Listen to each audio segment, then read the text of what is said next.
He was the greatest demon lord in history, but when he reincarnates into the future, after 500 years, he finds that everyone is now stronger than him. The story begins in the world of Anath, where a war rages between humans and immortals. The fate of the world depends on the fight between the strongest of the two sides, the human hero, Graham, and the demon lord, Velto. It would usually be a hopeless fight since Velto is immortal, but thanks to Graham's holy sword, he manages to deliver a blow strong enough to overcome Velto's regeneration. Velto praises him, wondering how he lost to a mortal even though he is stronger in every way. Graham notes that Velto thinks mortals are weak because they will all die, but he believes it is their mortality that makes them strong. Velto refuses to believe such a thing led to his defeat, but Graham insists it is the reason he won. As his body turns to dust, Velto promises to return. Graham states he will fight him again if that happens. In the present, Velto awakens from his slumber. A girl named Makina welcomes him back, revealing she has been waiting for him for 500 years. She apologizes for how she is dressed, but he tells her he does not mind and is glad she was able to perform his reincarnation ritual. He decides they should conquer Anath once again, but she informs him the world he once ruled is long gone. She explains that 80 years ago, Anath and Earth were caught in a catastrophe which caused the two worlds to fuse. 90% of all people were wiped out, national governments stopped working, and cities began functioning as independent states, leading to numerous wars. Things are now relatively peaceful. She mentions that Earth's advanced technology, combined with the magic from Anath, led to even greater advancement. She shows him the current state of the world, and he cannot believe how far the mortals have come. When a man almost bumps into him, Makina pushes the man out of the way. Velto cannot believe a man so easily bumped into one of the 6 dark peers, so he decides to teach the mortals to fear them once more. He fires his magic into the sky,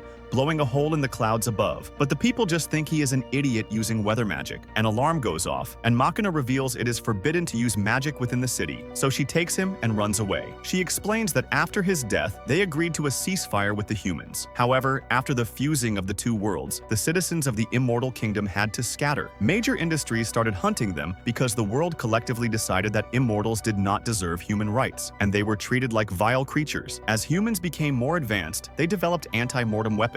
Since she was one of only 2 people who knew how to revive him, Velto realizes she has not mentioned Marcus, which startles her. She tries changing the topic, asking if he is thirsty, and tells him to stay put while she buys him a drink. As he waits, he notices lights floating around the area, drawn to a girl. She suddenly makes videos appear on all the screens in the city. Pleased with herself, she leaves, and Velto confronts her. He knows she was the one who changed the screens. She acts like she does not know what he is talking about, but he mentions he saw the fluctuations in the ether around her before the screens changed. She is surprised he could tell she was responsible just by looking at the ether and wonders who he is. She does not believe him when he says he is the demon lord Velto. He does not understand how she changed the screens, but feels she is a genius, which makes her blush. She explains she just hacked the screens. Velto mentions he is looking for Marcus and asks if she knows him. She points him towards a huge building, saying Marcus is the CEO of the company. He goes to the building, and as he talks to the receptionist, Marcus's private secretary, Kanara, mentions they have been waiting for him. In the elevator, Kanara sees him staring at her. He notes he was just interested in the creature on her shirt. She mentions it is the mascot of the Ishimaru magic industry, called Ishim, and they plan to create a movement around him in the future. They arrive at the top of the building where Marcus greets Velto. Velto thinks it is disrespectful for Marcus to stay seated in his presence. Marcus asks Velto why he came to meet him, but Velto notes he should be celebrating his return before asking questions. He tells Marcus to help him rebuild the immortal kingdom so he can once again rule the world. Marcus starts to laugh, saying he is not going to help him. Velto prepares to teach him a lesson,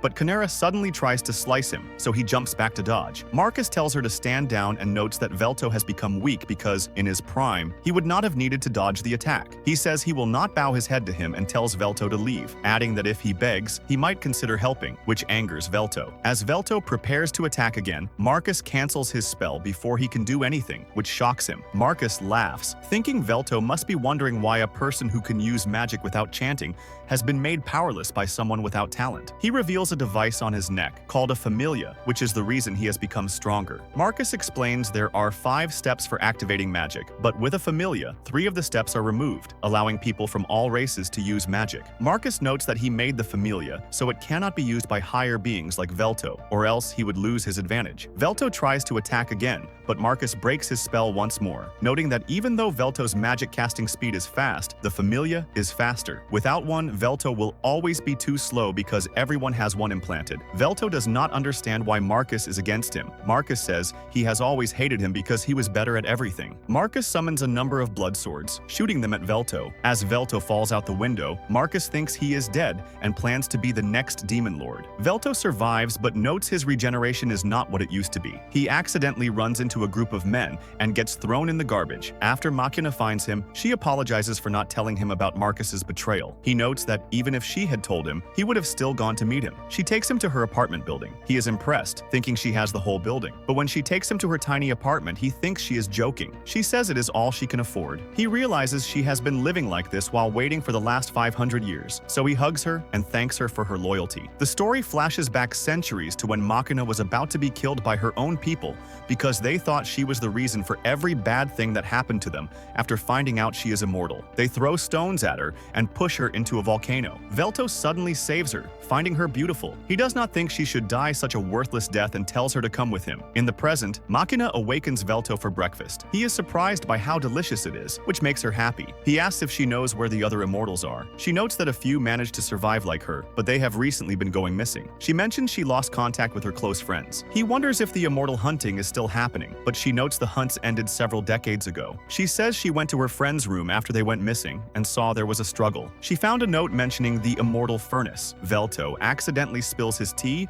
and mentions he is still recovering from his injuries since his regeneration has slowed down. He knows he does not have his full power, as he could not use his magic to its full potential. Makina notes it is because the faith that served as a source of his power has greatly declined in the modern age. He knows that without others recognizing him and turning their emotions towards him, his power of faith is lost, but he is not worried since his life is eternal, and he simply needs to reclaim the faith. Makina suggests they go shopping. She takes him to a market where he is surprised the shop seems empty. She tells him to step on a 3D scanner which will help choose the best clothes for him. She feels bad since she cannot afford expensive things, but he notes his personality is such that even ordinary clothes will look good on him. She asks if he has any preference in style, but he leaves it up to her. She tells her familia to select the best option, and it suggests a tracksuit which he finds perfect. He notices a design on the back and wonders what it means. Makina tells him it is written in an old language and means the demon lord. As they leave the shop, Velto stops her since they did not pay for the clothes. She tells him the payment was deducted automatically, which surprises him. He becomes curious about her familia, and she reveals that apart from its use in magic,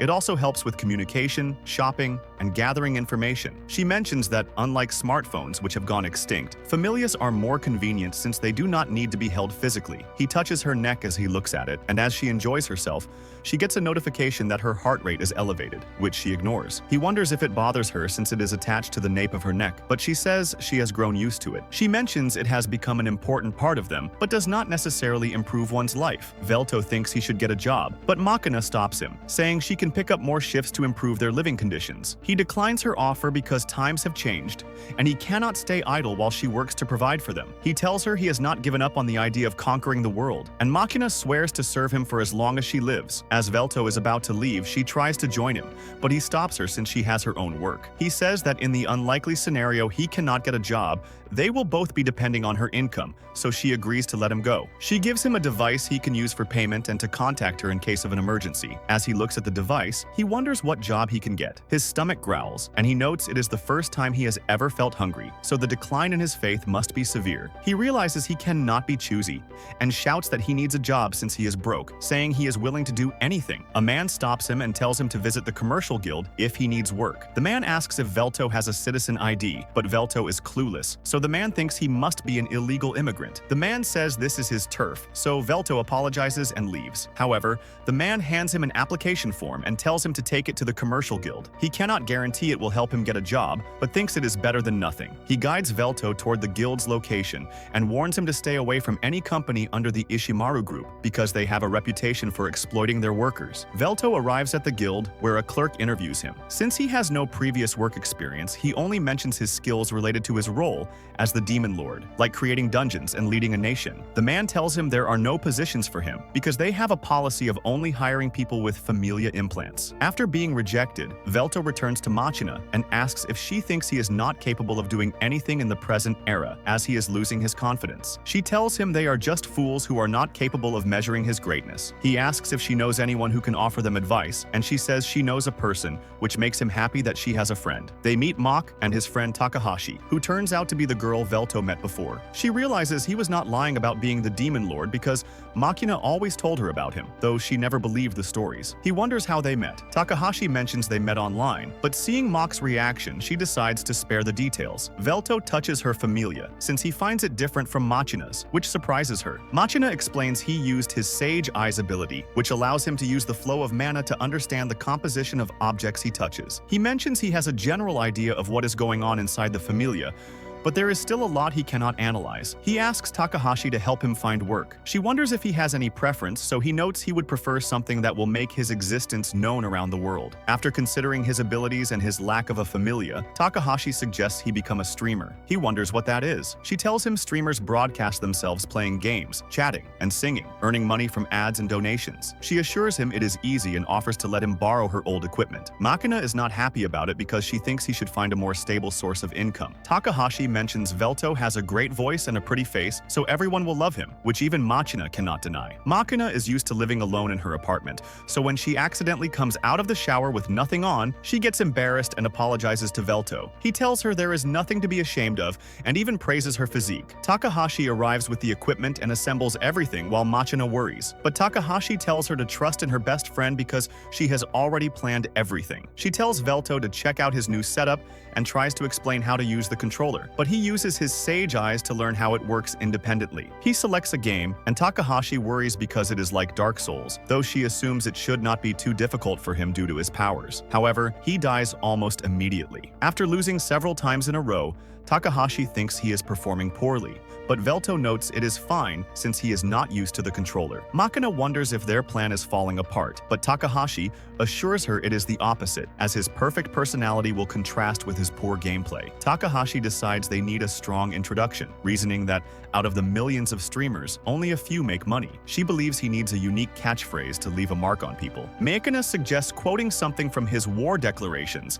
and after reviewing it, Takahashi thinks it is acceptable and says they can improve it later. She instructs Velto to stream every day, even with no viewers, and tells Makina to stay out of the room to avoid being seen on camera, as they cannot have people thinking she is his girlfriend. Velto streams daily, and his subscriber count slowly grows. However, not everyone is a fan of his gameplay, leading to negative comments. He remains unaffected, as both positive and negative emotions increase his power, but Makina struggles to tolerate the disrespectful remarks about her master. When Velto eventually reaches 1 million subscribers, he decides to play a new game. During the stream, someone spies on Makina. Now, after he finally clears the game, a viewer comments that he seemed angry, but Velto notes that if he were truly enraged, the whole world would have ended. He then goes for a walk, and Makina tells him she will have dinner ready upon his return. As he walks through the streets, he is shocked to see the hero Graham among the homeless. The narrative shifts to before Graham became a hero, showing him caring for his sister. He leaves to gather herbs for her, but his father stops him and hands him a sword for protection. While returning with the herbs,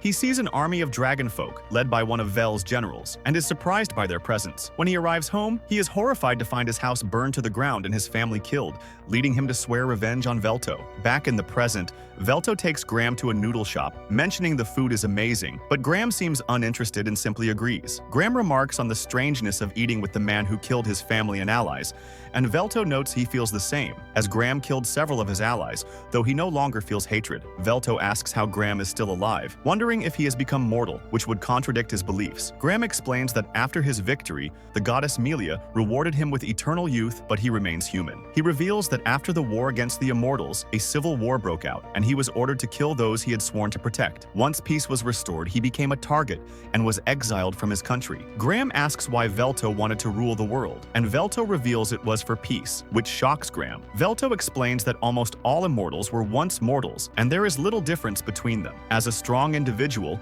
he planned to rise above all and rule over the weak to create a peaceful world. Graham disagrees with this idea of peace through domination and leaves after thanking him for the food, but expresses gladness for their conversation. As Velto returns to the apartment, he hears a familiar voice and sees Takahashi arguing with an ogre in an alley. The ogre prepares to attack her, but Velto grabs his arm and stops him, offering him a chance to leave. The ogre remembers previously beating Velto and accuses him of acting like a hero in front of a girl, threatening to kill him. Takahashi tells Velto to run, but he states he wants to test his new powers, having gathered over 1 million subscribers. The ogre tries to punch him, but Velto stops it easily. The ogre counters with with a wind blast that breaks Velto's arm, but he instantly heals it using magic and flicks the ogre into the trash. Velto mocks him for being too weak to serve as a good test, and Takahashi rushes to thank him. She explains the ogre was supposed to be her bodyguard, but demanded double the agreed payment. She notes she has found a better bodyguard and offers to pay Velto for his help. Meanwhile, Marcus asks Kanara if there is news about those investigating the immortal furnace,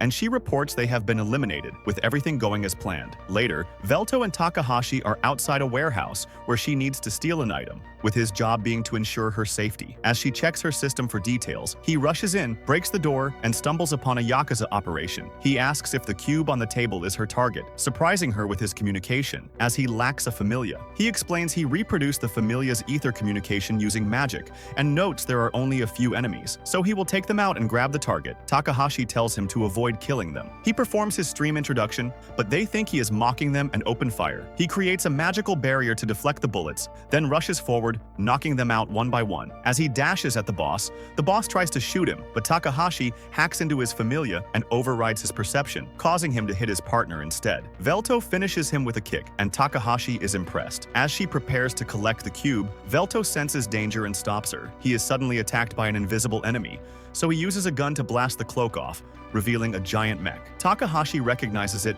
as a 4th-generation Magino gear used by the City Guard's special forces and wonders how the Yakuza acquired it. She suggests they leave, believing it impossible to defeat, but Velto thinks it will be a good test. The mech shoots at him, but he dodges and jumps into the air to fire his magic, landing a hit he knows is insufficient. He realizes he has reached his limit from the faith of 1 million subscribers but believes he can still win, drawing his sword. He dashes toward the mech, which converts its gun into a sword. They block each other's attacks, and Velto encourages it to show its full power. The mech becomes serious, cutting off his arm and then his head. The pilot reports the target eliminated, but is shocked to see Velto still alive. Velto states he is impressed, but notes they lack battle experience for letting their guard down. He draws his demonic sword, Vrl, and the mech freezes in fear. Velto cuts off its arms and legs, calling it a good fight, but unfortunate they face the Demon Lord. The pilot reports his failure and ends his own life to avoid interrogation. Velto is surprised by modern weapons' power-enhancing abilities and finds the new era terrifying, but Takahashi thinks he is scarier for defeating a Magino gear alone. She notices the Ishmar logo on it, believing the Yakuza could not have acquired such technology, and suspects the job is more dangerous than anticipated. Velto asks about the cube, and she explains it is a data storage device for Methyl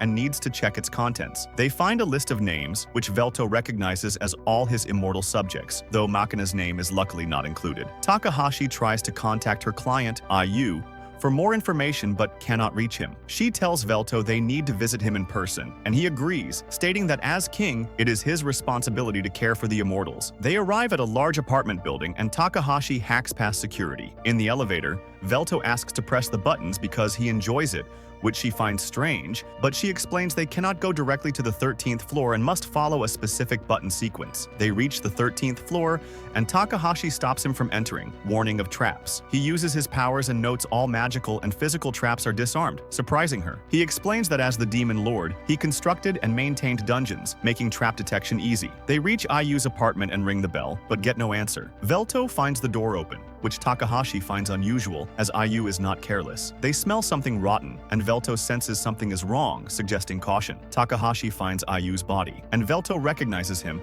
despite his usual disguise as a homeless person when gathering information. Velto analyzes the body and concludes he was killed a few ago. Takahashi thinks it was his enemies, but Velto believes it was a professional assassin. She considers someone may have hired an assassin, and his familia has been destroyed, so the real goal may have been to destroy the information on his familia. Velto thinks the list is their only lead, but Takahashi suggests another option. She reveals IU was an information broker and ether hacker who likely kept a familia backup, which she finds in a hidden drawer. She connects it to a computer, and there is no password, but the files seem corrupted. Velto notes the folders are arranged in a specific order to hide the real file. They find a video where IU reveals the whole city relies on an ether reactor running on the lives of innocent people. The reactor draws ether from lines running through the ground, powered by the planet's core, converting energy into magic and electricity. However, powering the entire city requires the reactor to sit on 10 ether lines, but it only has 2. Due to this shortage, generating enough power is impossible, leading to the Immortal Furnace project. The furnace burns immortals, converting them into ether for the city, with a single immortal soul producing more ether than 1,000 mortals. According to IU's sources, the project hired homeless people and outsiders to build it, and they were all killed upon its completion. He states that Ishimaru calls these immortals firewood, and the first immortal fed to the furnace was the Dark Panel. The immortal hunts were an excuse to gather immortals, but he believes the company is running low on firewood, which is why they were buying a list of immortals from the Yakuza Guild. He warns that once they run out of firewood, the entire city will be affected, and he cannot allow this to continue. He has saved all the data, leaving it to the viewer to decide what to do, adding that the only one who could resolve the problem would be the legendary Demon Lord. Velto wonders if they should leak the information, but Takahashi thinks it will be taken down, and she will be killed, like IU. Velto states that as king of the immortals, it is his responsibility, so she does not need to trouble herself. She suggests they should at least inform the officials about the body, and Velto thinks he should tell Makina, but he cannot reach her and worries something has happened. Makina is in the apartment, thinking about dinner, when Marcus visits, and a huge explosion occurs. He calls her cold for attacking on sight, and she appears in her combat form. They fire blades at each other, but Makina charges through the smoke and blows off his arm. He instantly regenerates it and summons more swords. Makina protects herself with a barrier, so Marcus tries to blow her up, but she survives. Kinara attacks, but Makina gets away and decides to take her out. However, Marcus cancels her spell, and Kinara stabs her from behind. Kinara tells Marcus he should have disabled Makina's familia from the beginning, but he says he wanted to have some fun. He gets bored seeing her on the ground, and Makina wonders what he did. He reveals he shut down her familia. She thinks it should be impossible to hack a standalone familia, but he explains all familia have a backdoor, and with his advanced familia, he can shut any down, making him undefeatable. Velto returns to the apartment, wondering what happened to Makina. They realize there was an explosion, and Takahashi hacks into delivery drones in the area, discovering Marcus was behind it. They see him taking Makina away, and Takahashi realizes she is being taken to the furnace. Velto prepares to save her, but Takahashi warns he cannot charge in because the reactor area will be protected by many Magino gears. She notes she cannot help much in a fight, so Velto decides to find someone who can. He finds Graham and kneels to ask for help, explaining how immortals are being burned to power the city and asking him to help save Makina. Graham notes that destroying the reactor could end the city and asks if Velto plans to kill everyone to save one person. Velto declares he will save both Makina and the city as the Demon Lord who will rule over everything. He asks Graham to help him once more, and Graham agrees, stating he is only doing it to save a kidnapped woman, as it is his job as a hero to protect the weak. Takahashi guides them to an underground area leading to the reactor, but Velto worries they do not have time to clear a dungeon. Graham uses an original skill to map the dungeon easily, and Velto comments he has no pride as an adventurer, mentioning the effort he put into making dungeons in the past. They argue, but Takahashi tells them to focus, reminding them Makina's life is at stake. Graham detects no traps and suggests taking the shortest path. Velto asks if Takahashi is ready, but she says it is taking longer than expected, so they may need to buy more time. They approach the furnace on an elevator but lose signal with Takahashi as they near the reactor. Graham notes Velto has gotten stronger, but Velto thinks he is being sarcastic, mentioning how much weaker he is. Graham tells him his past self would never have been strong enough to bow to him for a vassal's sake. They arrive at the reactor, and Kinara is surprised they showed up. That's where this video ends. Remember to like and subscribe to the channel. Thanks for watching, and I'll see you next time.